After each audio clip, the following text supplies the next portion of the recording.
Yeah, it's hard to go anywhere in Indianapolis without anyone saying, hey, what's the latest on Aaron Rodgers? And want to remain in Green Bay, or is he going to approach the team and say, I would prefer that you trade me, or is he going to step back and retire? It seems like Aaron Rodgers finally made a decision and is willing to commit to a side. Or is he? Yeah, it's not as simple as you think, because with Aaron Rodgers, the enigma of the NFL, nothing is as simple as you think. I know I say this a lot, but I don't think I've ever seen any player in the NFL do something like this. It's very unique, but of course, Aaron Rodgers is a very unique human being. Before we get to the content, we're giving away $500 to a subscriber that turns on our notifications on this channel. We're also giving away another $500 to a follower of ours on Instagram, and make sure you check us out on TikTok if you want to see shorts of our news videos. Now that we get all that out of the way, break!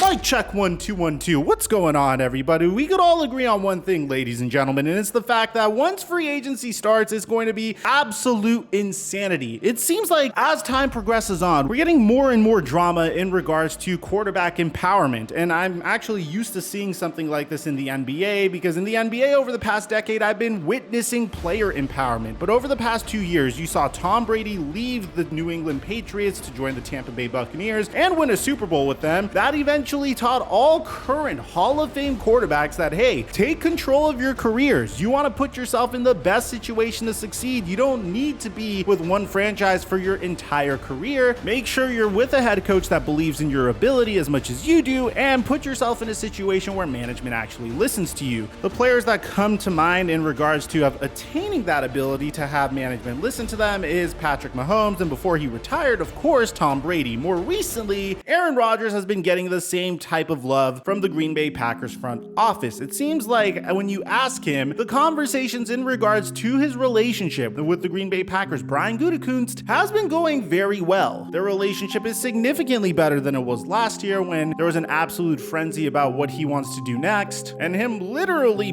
throwing his general manager under the bus multiple times, calling him out for cutting his favorite practice squad wide receiver, Jake Kumaro, calling him out for drafting Jordan Love. There was rumors about him being frustrated about the fact that he wasn't getting paid the amount of money he wanted, but apparently that was false last year, and reportedly it's false this year when he's asking for $50 million a year. Ultimately, it brings us to the situation that we are in now, where Aaron Rodgers is thrusted in a situation that can alter the course of NFL history, in the sense that if he is to leave the Green Bay Packers and go to a team where he has more control over the way the team is constructed, you can expect this to happen more often. You saw it happen with Peyton Manning, although that was more of a mutual parting of ways. The Indianapolis Colts had the unique ability to draft another transcendent talent in Andrew Luck and ruin his career, so it made sense to move on from Peyton Manning. But Peyton got to go to the Denver Broncos, and they gave him an absolute super team for the latter part of his career. And then you saw Tom Brady do a similar thing with the Tampa Bay Buccaneers, and now as a result of it, you're seeing Deshaun Watson, Russell Wilson, and hell, even Kyler Murray trying to take more control over their careers. And to be honest, I'm here for it. I think it makes the sport significantly more interesting. Now, in regards to Aaron Rodgers, his choices are very simple. He could either go to the Denver Broncos, reunite with his offensive coordinator, Nathaniel Hackett, which he has been on record multiple times saying that he is a huge fan of, absolutely love his energy, absolutely loves being around him, or he could stay with the Green Bay Packers, who are apparently all in, as if they weren't all in before, and wants him to return for a Super Bowl run. It's a very unique situation, because the last time we saw a quarterback of Aaron Rodgers' stature, and no, I'm not saying he's on the same tier as this player, but in Tom Brady's situation, you didn't have Bill Belichick necessarily begging for him to come back to the New England Patriots when he was in his early 40s. At the same time, up until that point, Tom Brady won 6 Super Bowls with the New England Patriots, so I'm sure he felt very accomplished in regards to what he needed to do for that franchise. With Aaron Rodgers, there is a mixed feeling of the fact that there is unfinished business with the Green Bay Packers, because he's won 1 Super Bowl, but you have to admit, the expectations for him were a little bit higher than that. But at the same time, one has to wonder, hey, is the Green Bay Packers the best team for Aaron Rodgers to compete for championships? Well, ultimately, here's where we currently are. According to Ian Rappaport, this is where things get very, very confusing. It took me a while to wrap my head around this because I don't think I've ever seen a player do this before, but the Green Bay Packers are negotiating with Aaron Rodgers' camp in the event that he decides to stay on the Green Bay Packers. Yes, Ian Rappaport brought us this information saying that nothing is done, but they are currently having discussions. They are having negotiations to have a deal, hopefully for them, ready to go if and when Aaron Rodgers firmly and finally decides that he wants to return. Rappaport adds that it would be a short-term deal that would make Aaron Rodgers the highest paid player in the NFL on a per-year basis. To give you an idea of where Green Bay's head is at, this is what Brian Gutekunst said in regards to Aaron Rodgers being the domino that determines what the Green Bay Packers are going to do for the rest of the offseason. Obviously, everything around here centers around the quarterback. That's kind of how we do things. It's a big piece. It's a domino that has to fall before we go down other avenues. So it's important as we go through this and the puzzle pieces that we got to make fit, that's the first one to go. Here's my understanding of where it stands with Aaron Rodgers and the Packers. The two sides are in negotiations. Aaron Rodgers and the Green Bay Packers for what is expected to be a short-term deal that would make him the highest paid player in the NFL. Of course, we are all waiting on a firm and final decision from Aaron Rodgers on definitely staying in Green Bay. That has not come. He also could retire. He also could ask the team that they consider a trade.